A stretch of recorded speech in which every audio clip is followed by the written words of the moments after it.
பால் தினகரனுடைய மனைவி கனடா நாட்டில் அவங்க வீட்டில் தூங்கிக்கிட்டு இருந்தாங்கன்னா அப்போது தேவ தூதன் வந்து அவங்கள தட்டி எழுப்பி, மகளே உனக்கு என்ன கார் வேணும், சீக்கிரமாக சொல்லு, நான் போகணும் அப்படின்னு சொன்னாராம்.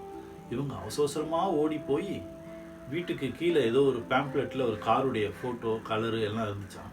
இந்த மாதிரி தான் வேணும்னு சொன்ன உடனே இம்மிடியட்டாக அன்றைக்கே அவங்க ஹஸ்பண்டு அதை வாங்கிட்டு வந்து கொடுத்தாங்க. ஏங்க, ஒரு உலக அளவில் பிரசித்தி பெற்ற ஒரு ஊழியம் செய்யணுன்ற பேரில் மக்களை இவ்வளோ நாளாக நடத்தியிருக்கீங்க.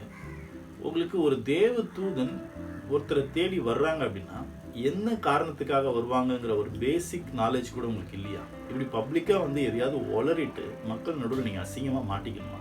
தேவ தூதன் இந்த பூமியில் இறங்கி வந்து யாரோ ஒருத்தங்களை